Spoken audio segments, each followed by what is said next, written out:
Hi, Bud Stein with ESI. Today we're going to talk just briefly about this word BIM that you hear being discussed on radio, on TV, possibly in any sector that has to do with building construction. And we're going to just kind of paint a picture of what BIM is. But before we can do that, we actually are going to go back in history, in fact, thousands of years. We're going to talk about where drafting started, or technical drawing started, and how we got to BIM today. It's a pretty interesting journey. First, we go back 4,000 years BC, and archaeologists found a stone that had a carving in it, or chiseled into it, the designs of a fortress that was going to be built in that area. And so we went from chiseling in stone to the time of Leonardo da Vinci, for example, and his beautiful drawings of the flying machine, the modern man, various things like that. And so we've seen drafting, technical drawing, going on for thousands and thousands, over 6,000 years now. And the reason why technical drafting works is because while there are various different language groups going on at the same time, actually, drawings are a common language of communication, similar to the way numbers are. And so by using a technical drawing, whether it was chiseled in stone or hand-drawn like artwork from Leonardo da Vinci, they were able to communicate across many different societies with what their ultimate goals were. Coming up to modern time, for example, in the last 40 years, things have changed significantly. 40 years ago, we were using T-squares and triangles, and everybody was drawing using these basic tools with pencils and erasers. And the drawings were very much like artwork. In fact, every architect or engineer had his own style. His lettering style, his line work style was unique to him or her. And thus, that was their hallmark. That's what made them different. And you could look at a drawing from a certain person, like Frank Lloyd Wright, for example, and see his style in both the line work, the lettering, and in the building design itself. So this T-square and triangle type drawing went on for many years, and it stood out as the standard. And that's where we got the term, you know, when we look at something that's a blueprint, because it was a blue background with white lines. And that was a process that they used at the time. Now, in order to make things faster, to produce work more effectively, these things called manual drafting machines came on the scene. A manual drafting machine is pretty much just a technical tool that's attached to a drawing board and allowed you to draw more quickly, more efficiently. So younger people were drawing that didn't have quite the high skill quality of artwork that the architects and engineers of the time had, but they were turning out work faster, and that was really important. In fact, there were things invented called Croy machines and lettering systems that could allow people to draw so that their lettering looked consistent. It took some of the artwork out, but they were able to produce drawings faster. In 1980, a gentleman named Fred Stitt wrote a book called Systems Drafting. Now, what happened was you would put a pin bar at the top of your drafting machine table, and then you would overlay various different disciplines. You'd have an architectural background with an electrical drawing on top and a mechanical drawing on top and details off to the side. And so we were becoming more efficient, more technical with our drafting systems, and that became then a big drive and a big push in the industry to become faster, to become better, to become more efficient, with the minor sacrifice of the artistic character and artistic nature of the drawings. Moving into the computer age, now we have big mainframe computers in the 1970s and 80s that were used to plot just a few lines and draw them out, but it was all the rage. Now, these computers were as big as your garage. And they could only be afforded by organizations like the Department of Defense or the auto industry or the shipbuilders, people and organizations like that. But with the advent of the PC, this is when we started to see a huge surge in electronic drafting. The term CAD came on the scene.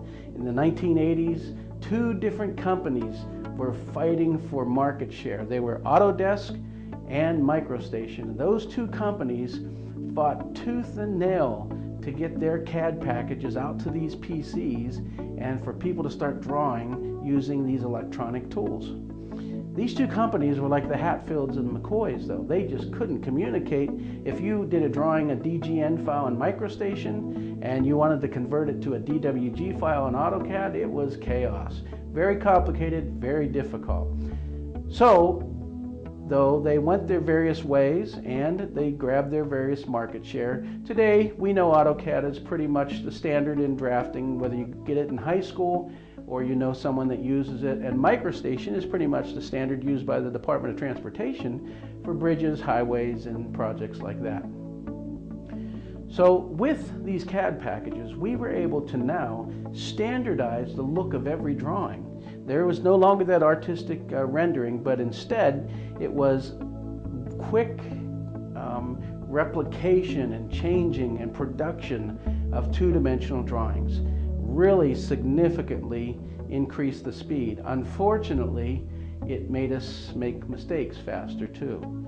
But either way, it was the way of the industry and it was moving forward. And so when we were implementing in the 80s with architects and engineers all over the country, we would implement AutoCAD and transition them to from hand drafting to AutoCAD, and invariably they would ask, okay, which button do I push now to turn this into an elevation or a section or a 3D perspective? And of course, we had to disappoint them every time and say, there is no magic button.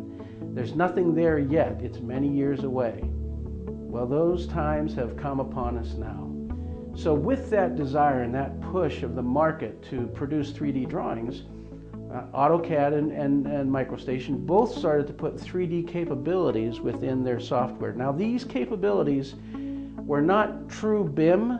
There was no information. They were just line work that looked like 3D and could be rotated around. So if we did a perspective, instead of a hand perspective drafter doing a perspective, setting it for a 6-foot tall person, but you want to see it from the viewpoint of a 20-foot tall perspective, you were sunk because that hand drafted perspective was stuck. With 3D CAD though, you could rotate the model around and you could take a look at it.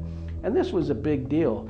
So then you could shade it, you could render it. Naturally, it brought the computer to its knees, but now we were seeing progress. People were starting to see that you can communicate in 3D with these electronic CAD drafting tools. And so that's where CAD and electronic drafting was until recently. As of recent, this word BIM has come on the stage. And it's no longer just about high-speed production and changes. It's now about information.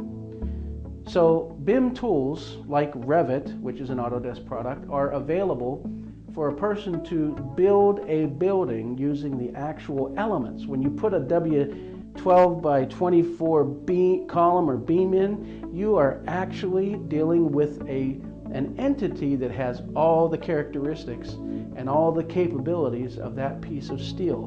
And so this became powerful.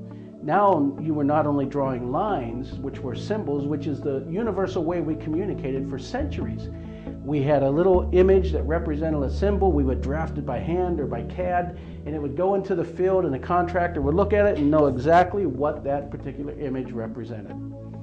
Well, now with BIM, you are producing the actual image of what is going to go in the field. In fact, when you talk about the symbol of a globe valve, which is a little butterfly-looking image, now there are globe valve companies who manufacture these little parts, and those parts are fully modeled and put into your drawing. So you are physically looking at an identical species of exactly what that globe valve is and all the characteristics that come with that.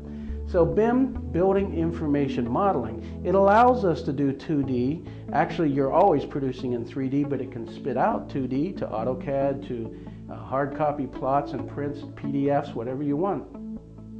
But it also has information, intelligence, the ability to analyze your building. And finally, modeling. Well, although it's a much larger term than just 3D, we'll just use that as an illustration. With modeling, we now get to see the building as it truly exists before it's built.